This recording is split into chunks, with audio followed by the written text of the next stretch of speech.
How much blood can she have left? Go. Hello everyone and welcome to Action RPG Build Guide Edition. Today I'm ready to drop on you my brand new bleed stacking Warlock. At time of recording we are pushing 430 corruption, and on large bosses we can get 999 plus stacks on the enemy. It is an absolute beast. It is a blast to play, and I had a purpose, I had a goal for this build. No ward. We use absolutely no ward in this build. And as you can see, yes, the timer is still above my head. At time of recording, we are currently at 28 days, soon to be 29 days on the subathon. If you want to come by and ask any questions, if you want to just come hang out, first link in the description. Okay, for this video, I'm going to break down the skills, passives, gear, idols, and blessings, and then at the end of the video I will show you 2 full runs so you get to see some gameplay. Advanced loot filter and build planner are all in the description. Okay, so let's go through this, starting with the skills. Now the first skill we're going to look at is Chthonic Fissure, and what you want to do is you want to go left first. I know obviously the physical conversion is on the right, but you actually want to go left first because you want to get your procking chaos bolts and you want to get double size on your Chthonic Fissure. So you want to get these 2 nodes first. Then you want to come to the right and you want to convert this to physical. This is a physical, this is a bleed, and you're going to see a lot of red when you are playing it. Hence the intro for this video. Then you want to come down and just for some added damage and adding an extra curse, we're going to be putting acid skin on the enemies. Now, in this build planner, you will see that I have 24 points to Chthonic Fissure. Now, on here, if you only have 20 points, you can kind of just jump around. You could pull one out there, you could pull one out there, you could pull one out there, you could pull one out there. You can kind of bounce around. There's nothing in here where you're going to break the build if you don't have the 24 points, but if you're able to create this, that's how I would take it. Moving over to Chaos Bolts, you are never manually using Chaos Bolts. These are only used from Chthonic Fissure. And the first thing you want to do is actually come down and you want to convert this to physical. And your damned chance, which you have 100%, is now bleed chance. You then want to take Bone Curse and you want to take Rip Blood. So you're actually never using Chaos Bolts and you're never using Rip Blood. These are used automatically through this node inside of Chthonic Fissure. You then want to come over to the right and you want to get Cursed by Blood. Gives you some life leech. You want to be able to keep your mana high. You want to take Devour the Damned, boost your curse damage.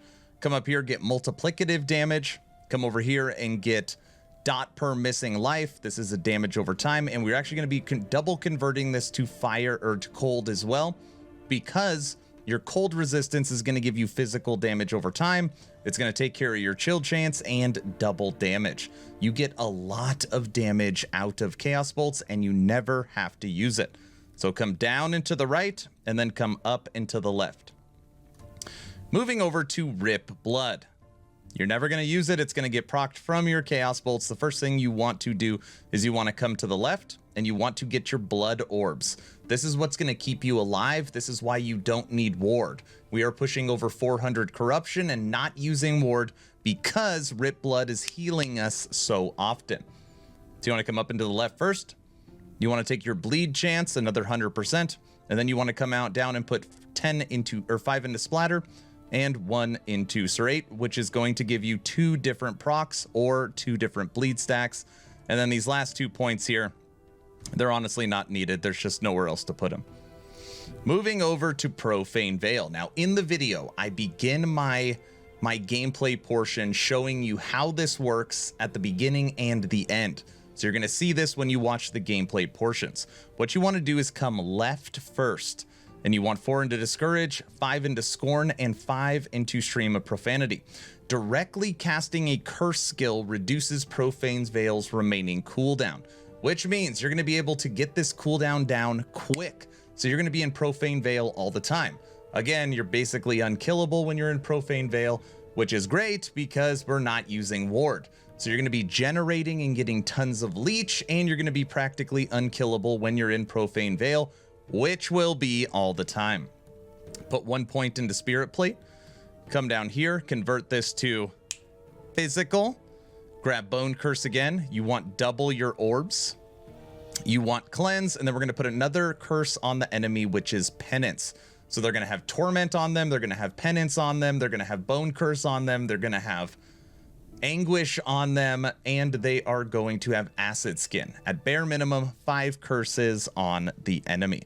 So this is Profane Veil. And remember that Scorn, you deal more global damage multiplicative to cursed enemies while in Profane Veil, and you're going to be in Profane Veil a lot. So your Chaos Bolts and your Rip Blood and your Chthonic Fissure will be tearing people up while doing more multiplicative damage when you're in Profane Veil.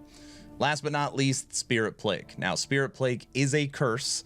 So again, this is what you're going to be spamming on your right click, and this is what's going to trigger Stream of Profanity so that you could use Profane Veil over and over again. Now, what you want on here is you want to come down and then up and get all your bleeds and your mana. You don't have to worry about mana in this build, and if you do, it's probably because you don't have this node here. But ultimately, you're getting bleed here, bleed here, bleed here, bleed here, and tons of bleed from these nodes. So everything works with perfect synergy. Then once you have all your bleed and mana, you want to come straight down and you want your Spirit Plague to spread. And then you want to come down here and take the 60% cast speed. This build felt very clunky until I had these 3 points here. It made it a lot nicer because you could just cast it rapid fire. Okay? So those are the skills. I know that was kind of jumbled. If you have any questions, come by the stream or Discord. I can answer them. Moving over to the passives. Base tree, pretty simple. 8 into Forbidden Knowledge, 4 into Blood Aura, 8 into Stolen Vitality. Moving over to Warlock, we are taking Blood or Bleed Overload, of course, because this is a bleed build. We're taking Leech because we are not using Ward or Low Life. We're taking Soul Stealer for the mana. We're taking Occultist Mind, mana. We're taking our armor and health and armor per curse on the enemy, which we're going to have a ton. And we are taking less damage taken to cursed enemies. Obviously, we don't care about the ward per second, but we are taking the DR. You want Withering on your enemies. You want Body, which is Intelligence and Vitality. 1 point into Encroaching Darkness. This is really for bossing. You're going to take your double damage. You're going to take your crit multiplier. Now, even though this is bleed, you want as much crit multiplier. I'll explain. And then 5 point into Fleeting Crone. Now, if you don't care about moving fast, which you'll see in the gameplay, I am extremely fast. You can actually pull these out and you can put them up here. It's actually going to give you a lot of life and it's going to give you more damage, but you're going to be putting ailment on you. So that is a choice. I like running fast. In Lich, Apo, Intelligence and Mana, Survival of the Cruel, Leech, and then more Bleed Chance. Okay, those are the passives. Moving over to the blessings. We took Void Resistance, Lightning Resistance, Crit Avoidance, Endurance, and Physical. Now, a lot of people haven't been using Endurance because they're using Ward. We're not doing that, so you want to try and max out your Endurance and your Endurance threshold. For our idols, we are using increased damage over time when you have Ailment Overload, and you will have Bleed Overload the entire time.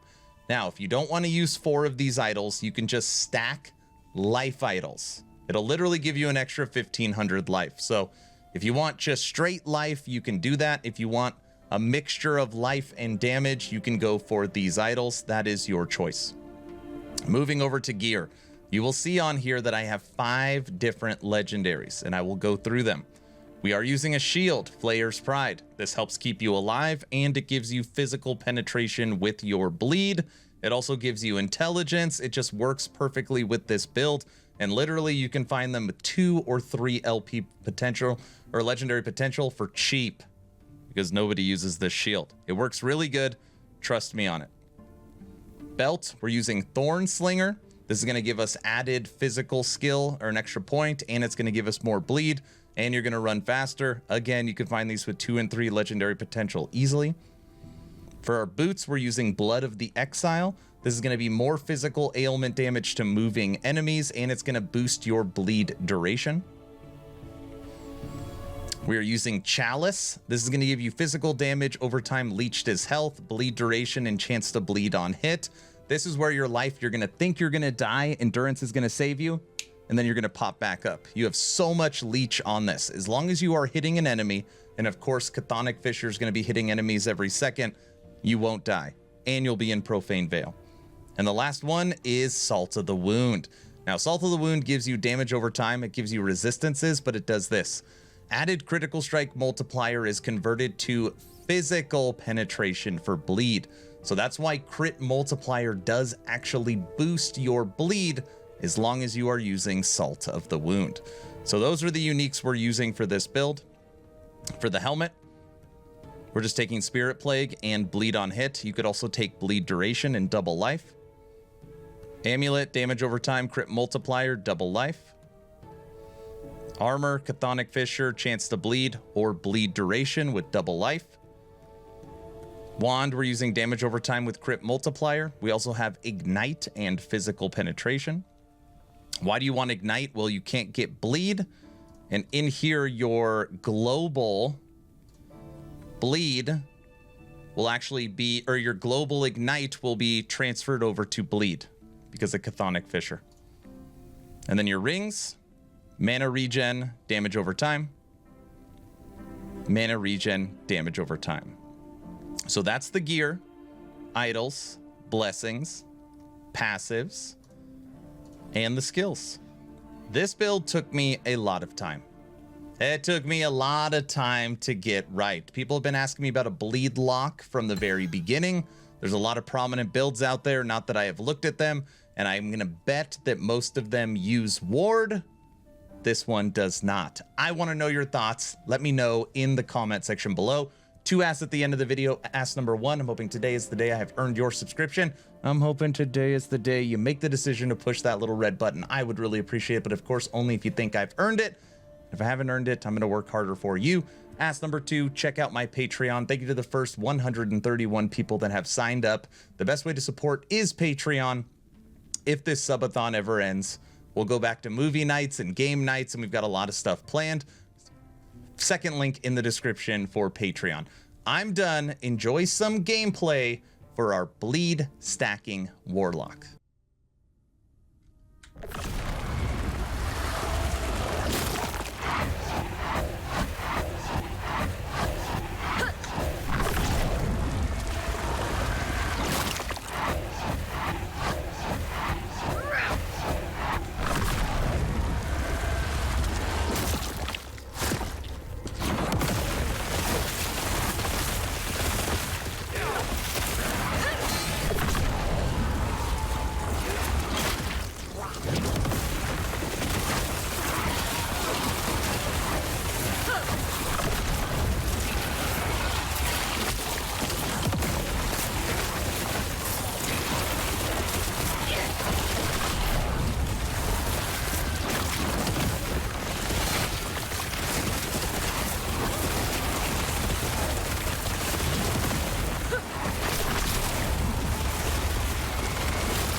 Not take me.